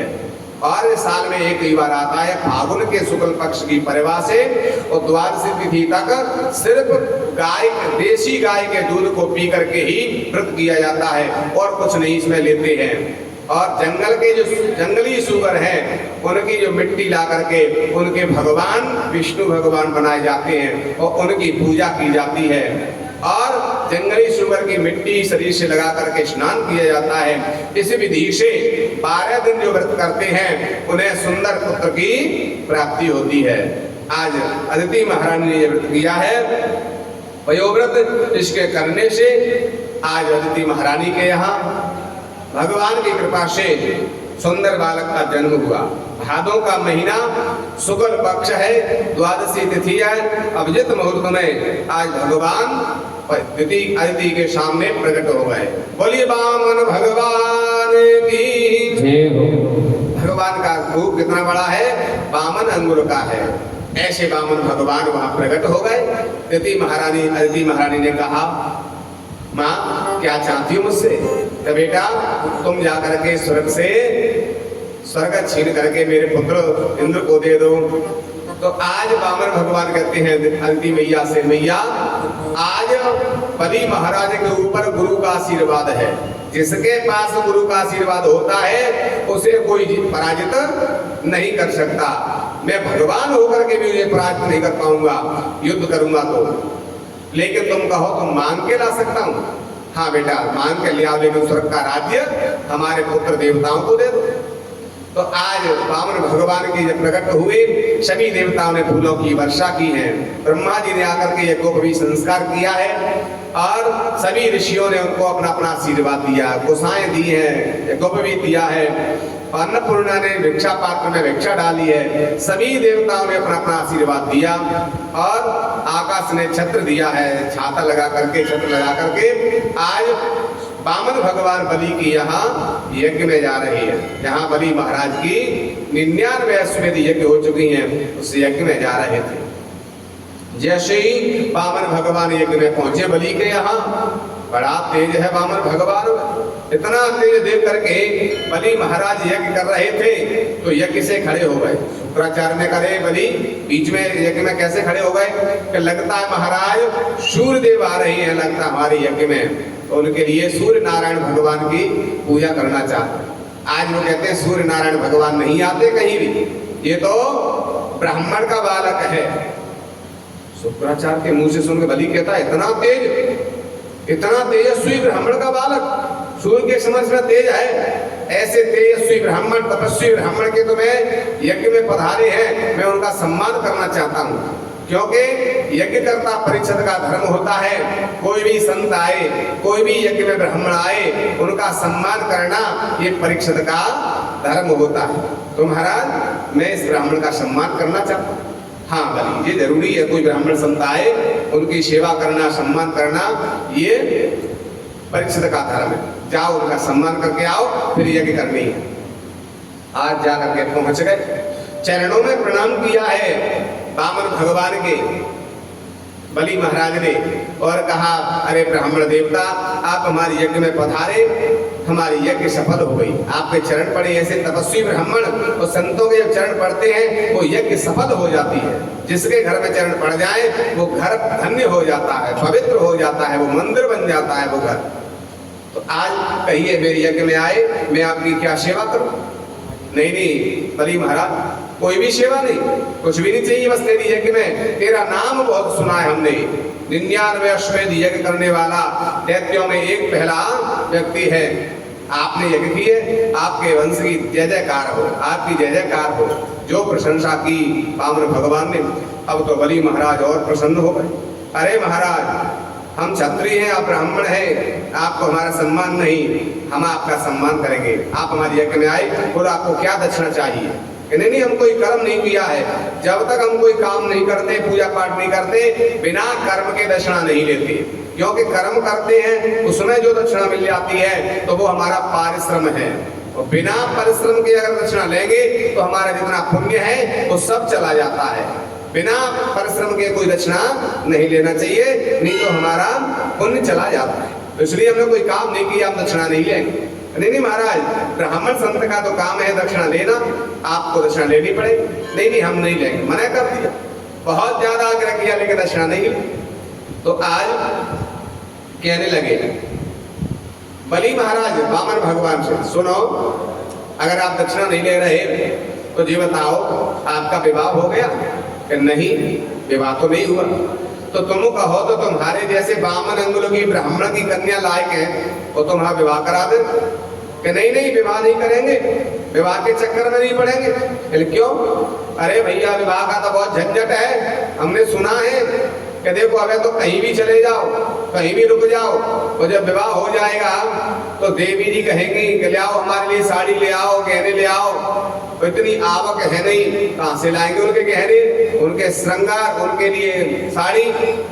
तो महाराज ये झंझट में नहीं पड़ेंगे विवाह के। तो बलि महाराज की चिंता मत करो, जितने भी वस्त्र पहनेंगी, गहने पहनेंगी, सारी व्यवस्था हमारी तरफ से फ्री रहेगी आपकी पत्नी के लिए, ब्राह्मणी के लिए। अच्छा महाराज जो गहने मांगेगी, साड़ी मांगेगी, जो सामान मांगेगी, हाँ सब व्यवस्था हम करेंगे, लेकिन तुम विवाह कर लो। ठीक है महाराज, तो विवाह कर लेंगे जब कुछ सामान नहीं लाना पड़े। तो महाराज एक बात बताओ, जब विवाह हो जाएगा तो संतान होगी? कि हाँ महाराज। तो पढ़ाई लिखाई बहुत महंगी है विद्यालय में, अब पढ़ाई लिखाई के लिए फीस कहाँ से लाएंगे? कहने चिंता मत करो महाराज, हमारे यहाँ हमारे बाबा के नाम से विद्यालय है, हिरण्यकश्यपु दानव विश्वविद्यालय बना हुआ है, तुम्हारे सब बच्चों की पढ़ाई फ्री, जितने भी बच्चे होंगे सबकी, यहाँ सबकी बच्चों की पढ़ाई फ्री, वहीं से बस्ता मिलेगा, किताब मिलेंगी, ड्रेस मिलेगी, सब फ्री। अब तो पंडित जी खुश हो गए बामन भगवान, ये ठीक रहे। महाराज के यहाँ से सारी व्यवस्था पत्नी की भी हो रही, खाने पीने की, पहनने की, बच्चों की पढ़ाई फ्री, बस्ता फ्री, पढ़ाई फ्री, सामान फ्री, ड्रेस फ्री। अच्छा ठीक है महाराज। तो ये बताओ महाराज, अगर बालक हुए तो उसमें से 2-4 बालक हो गए तो कि महाराज जी तुम्हारी मर्जी है, चाहे 2 करो चाहे 4 करो, ये तुम्हारी मर्जी है। तो महाराज एक बार बताओ, अगर उसमें से एक आध बालक की गोविंदा नमोनमा हो गई तो क्या महाराज एक आध मर भी सकता है? गोविंदा नमोनमा भी हो सकती है। तो महाराज जब बालक की मृत्यु होगी तो फिर रोना पड़ता है। जब बालक मरेगा तो कष्ट होगा तो रोना पड़ेगा, तो रोने की व्यवस्था क्या होगी? तो बलि महाराज हंस के कहते महाराज सब व्यवस्था मैं कर देंगे, लेकिन मरे ताको मरेगा तो ये दुख होगा, दुख तो तुम्हें ही होगा, तुम्हें रोना पड़ेगा। वामन भगवान कहते हमको रोना पड़ेगा कि हाँ तुम्हारा बालक है, कष्ट तो नहीं तो होगा, तुम्हें रोना पड़ेगा। तो आज वो क्या कह रही है कि सुनो महाराज, आगे चल करके हमें रोना पड़े ऐसा काम जिंदगी में हम कभी नहीं करेंगे। हम तो ऐसा काम करेंगे कि हमेशा प्रसन्न रहें। कबीरदास जी क्या कहते हैं? कबीरदास जी कहते हैं कि कबीरा जब हम पैदा हुए, कबीरदास जी कहते हैं अपना अनुभव कि कबीरा जब हम पैदा हुए और जगत हंसे हम रोए। बालक का जन्म होता है तो बालक रोता है और संसार हंसता है, घर वाले हंसते, बालक भयो है। कोई तो गुड़ बांटे, कोई लड़ुआ बांटे, कोई गुजिया बांटे, सब खुश होते हैं घर वाले।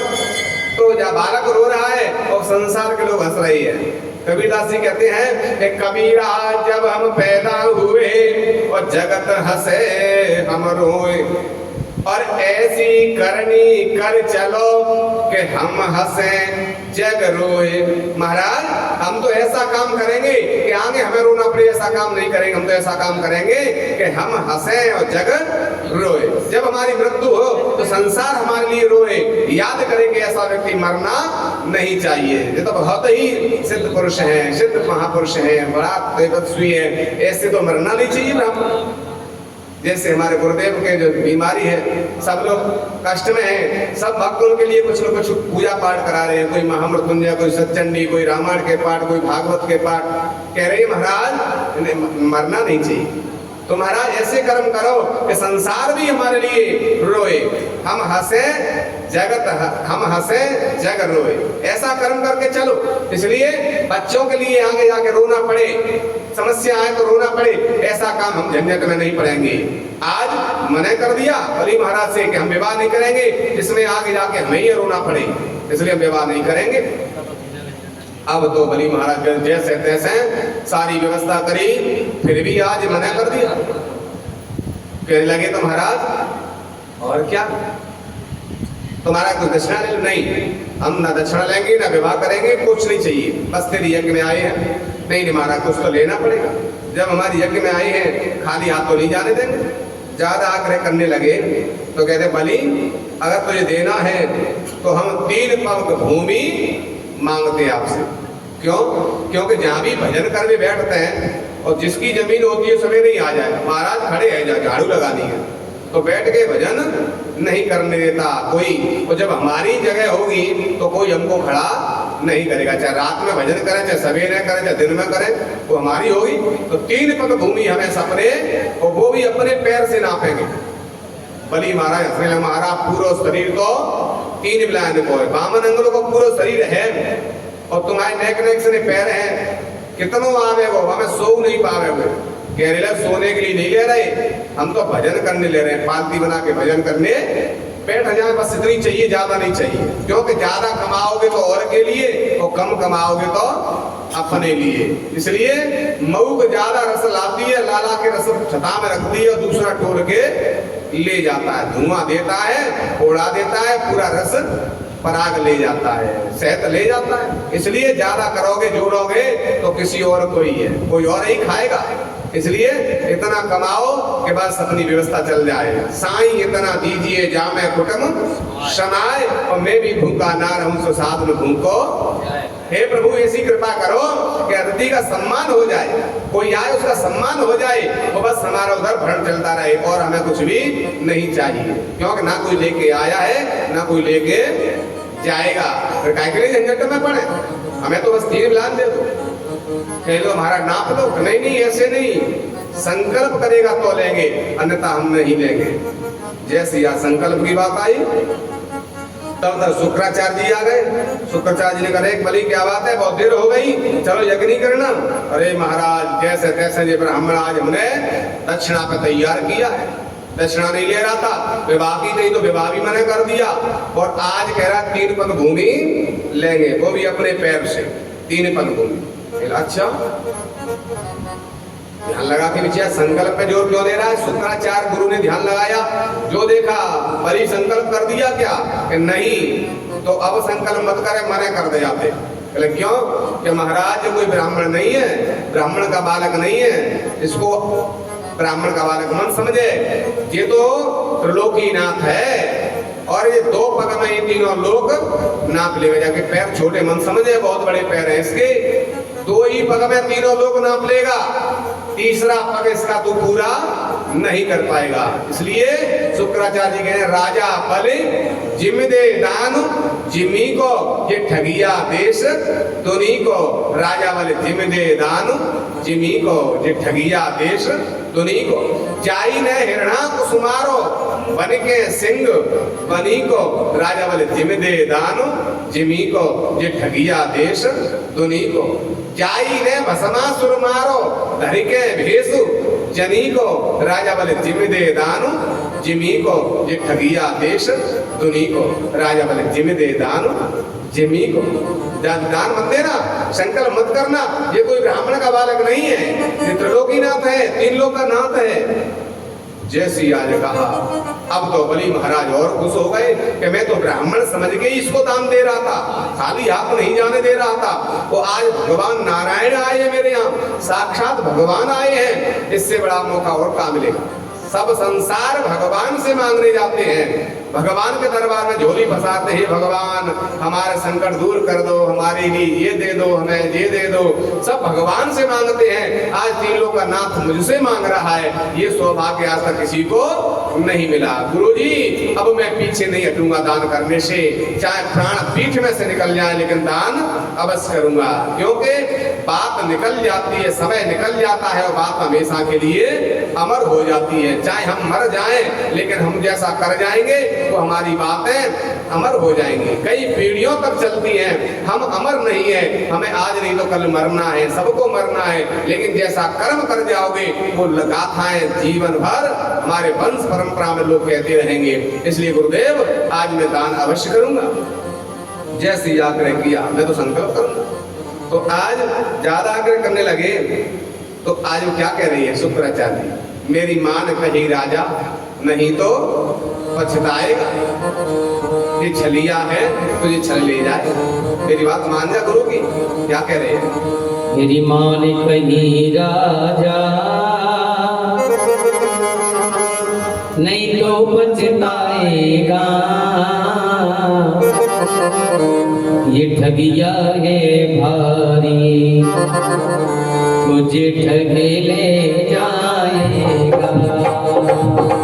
मेरी मां ने कही राजा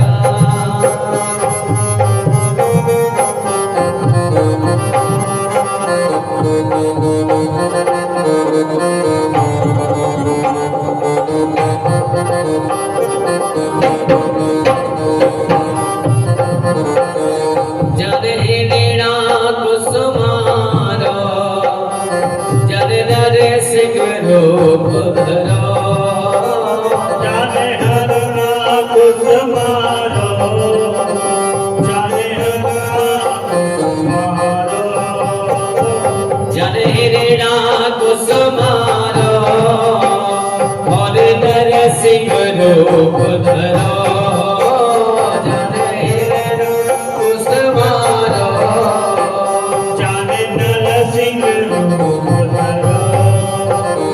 जय छोटो मति जाने अभी रूप दिखारे गो, ये छलिया है भारी तुझे छले ले जाएगा।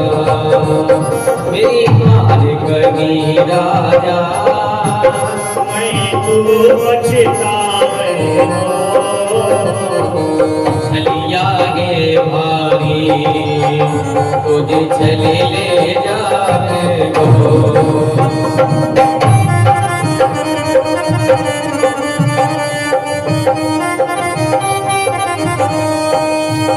सागर से अमृत निकला वन मोहिनी आया था।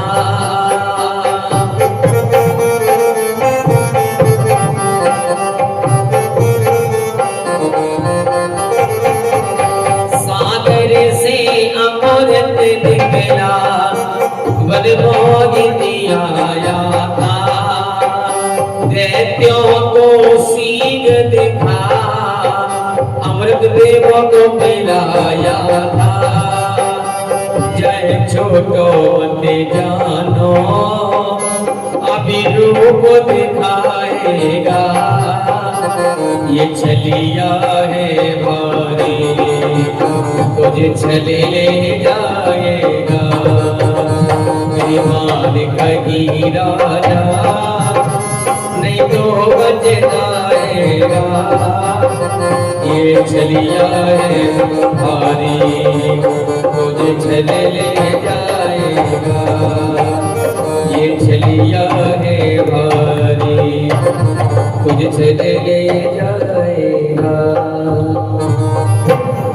शुक्राचार्य जी कह रही हैं, अरे बली इसे छोटा मत समझना, ये अभी रूप दिखाएगा अपना, इसलिए मेरी बात मानने से मना कर दे। जैसे मना करने की कही तो शुक्राचार्य जी से, गुरु जी से बली महाराज कह रहे, सुनो महाराज आपने मुझे शिक्षा दी है कि झूठ नहीं बोलना चाहिए। मैंने कह दिया अपने मुंह से, कैसे झूठ बोलूं? सांच बराबर तप नहीं हो झूठ बराबर पाप को जाके हृदय सांच है ताके हृदय आप। मैं कैसे छत्री होकर के मैंने वचन दे दिया, अब कैसे झूठ बोल? शुक्राचार्य का सुनो, हमारे शास्त्रों में रीति दी है। दैत्यों की जो रीति है कूटनीति, जिसे शुक्र नीति कहते हैं, हमारी नीति में बताया है कि कुछ जगह ऐसी है कि यहाँ झूठ बोलने का पाप नहीं लगता। शुक्राचार्य बता रहे अपनी नीति में, शास्त्रों में कहीं नहीं लिखा, वेदों में कहीं लिखा झूठ बोलो, लेकिन शुक्र नीति में लिखा हुआ है। क्या लिखा है? शुक्राचार्य जी कह रहे हैं कि स्त्रीषु नर्म विवाहे च प्रत्यर्थे प्राण संकटे गौ ब्राह्मण हितार्थाय नान्यतम च जुगुप्सितम्। बताया है स्त्रीषु नर्म विवाहे च, स्त्री से मजाक में और विवाह में अगर झूठ बोल दो तो उसका पाप नहीं लगता। क्यों?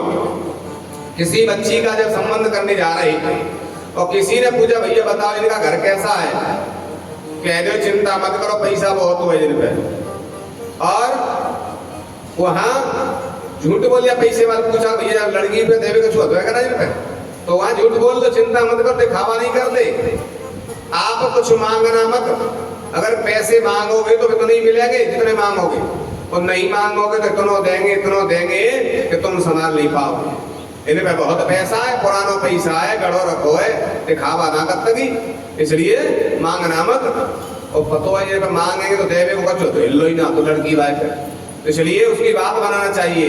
पैसे वाले घर में अगर गरीब की बच्ची पहुंच जाएगी, जब विवाह होगा संबंध हो जाता है तो फिर कहीं बारात किसी के नहीं लौटती है विवाह होकर के। तुम्हारा फिर देवे हो सो दे दो, क्योंकि तय तो को आती ना।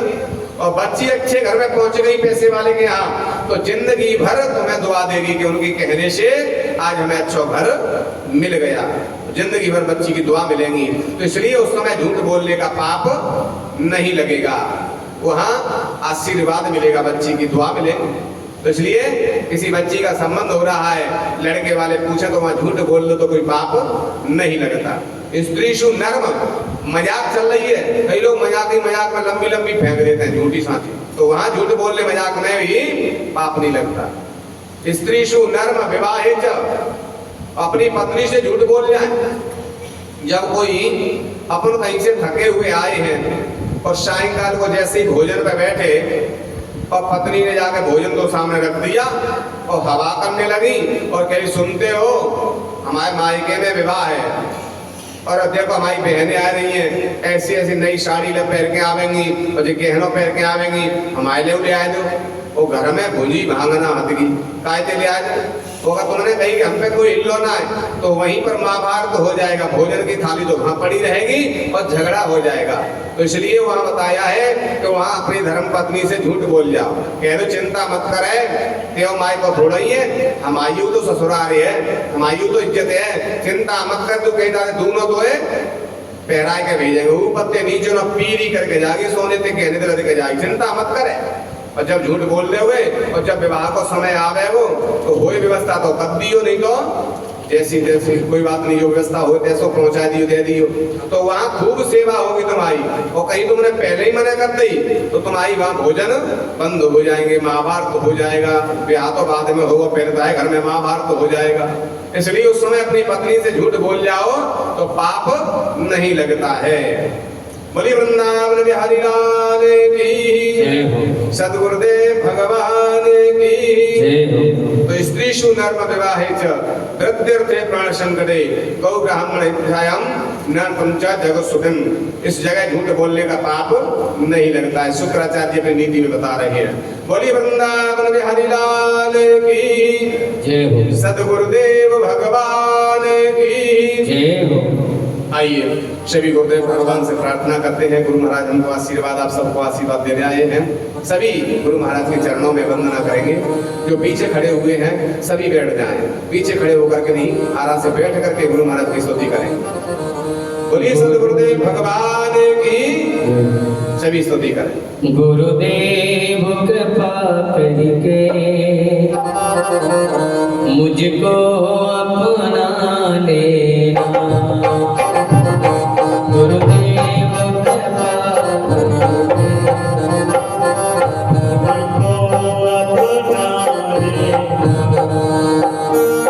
मैं शरण पड़ा तेरी,